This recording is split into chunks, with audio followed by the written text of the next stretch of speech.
You have what you think is a great business idea, but you're not sure if there are people that will actually want your products and services. The next step is to actually validate your business. And there's two different ways that I suggest doing this. First, you have soft validation, which is what you can do right now without an audience, literally as I teach you how to do it. The second is hard validation, and I'll talk about that coming right up. But first, let's talk about soft validation, which basically means doing just a little bit of market research yourself. I like using tools like Google, Facebook, and YouTube to see if a topic is popular. Now, I'm a digital media company, so this might look a little different than what you might do if, for example, you're creating a brick and mortar business. You still have to do digital marketing as a brick and mortar business. But whereas I, for this example, I'm going to be looking to see if personal finance for millennials is a great topic for a business or a great business idea, you might be looking at, oh, is there another beer brewery in my city? Or how have breweries done in the local cities around me? That might be the kind of market research you do to see what type of competition is out there, if there's an audience for that competition. It's relatively easy to go online and see what companies are doing what you're doing, how are they doing it, and are they successful. If there's another company that's doing exactly what you're doing and it doesn't seem like they have a lot of followers on social media, it doesn't look like they have a lot of business going to their website, then it might mean that your business idea is not valid. Not necessarily, because some companies are really, really good without that social media presence, but it's an easy indicator for a lot of online products and online businesses. So let's dive in and actually do a bit of validation.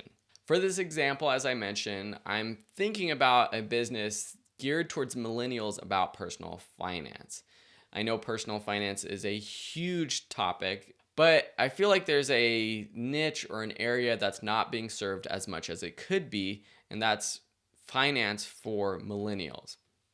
So the first thing that I would do is go to Amazon and search for your topic. So I literally typed in personal finance for millennials, and I see a few books pop up. So I don't have this, I'm not the first person with this idea, but right off the bat, I can tell that this idea might not be the best idea in terms of how we position it. Millennials might not be the ones searching for personal finance advice. And what happens when millennials grow up? And does this idea of personal finance for millennials just not exist anymore?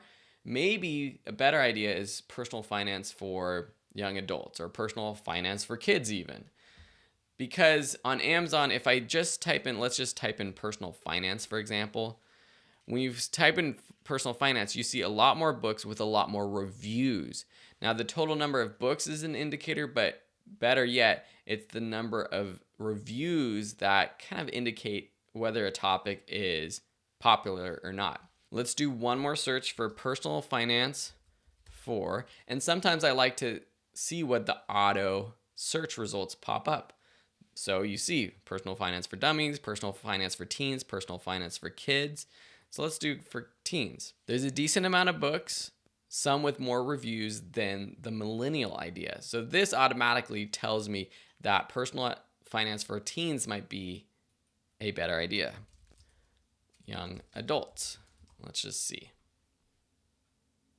Now here, personal finance for young adults, we got more books with more reviews. Now, this isn't an end-all be-all sort of test to see if a topic is perfect or not, but I know just from some of these and some of the authors that I see that personal finance for just young adults might be a better target audience. Let's do the same on YouTube. So I searched for personal finance for millennials, and I already see that the first result is actually from a channel called Millennial Money. So this is exactly my idea.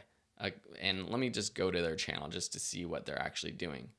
But I'm guessing this is a channel that is geared towards millennials. Let's just see if it's actually a relevant channel, if they're posting a lot, because I see the review subscribers is very low. Man, they're posting a few videos, but not that many.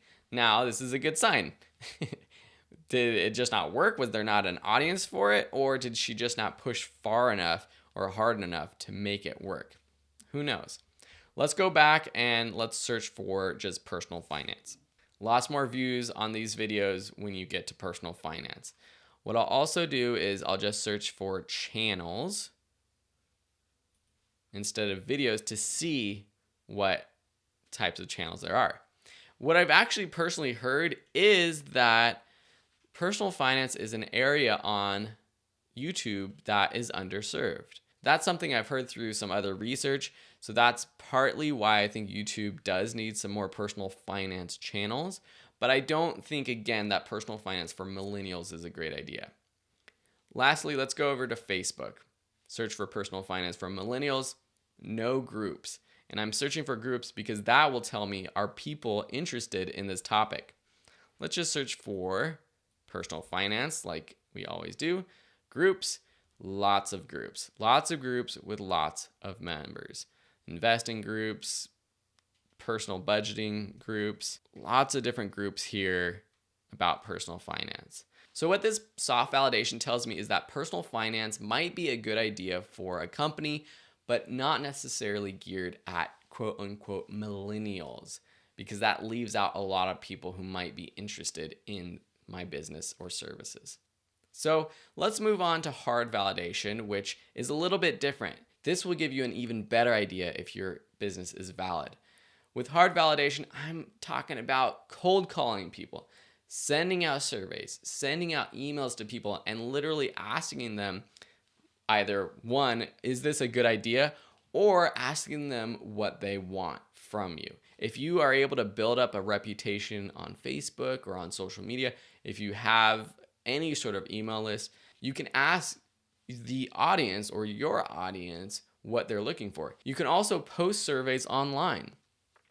Find social media groups related to that topic, for example, personal finance, and put up a survey. Use surveymonkey.com or Google Forms to quickly and easily create surveys that you can just share online to get feedback. This could be just about your business itself or about a specific part of your business, a specific service that you're going to provide. And that's what I've done with my audience right now, because we put out a lot of online courses and media.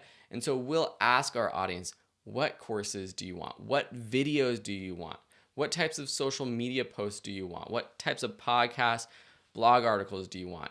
And in the next lesson, I show you an actual example of a survey that I sent out, including all the survey copy, the results we got, and it shows you exactly why sending out surveys can be so powerful. So these are two very easy ways to do market research.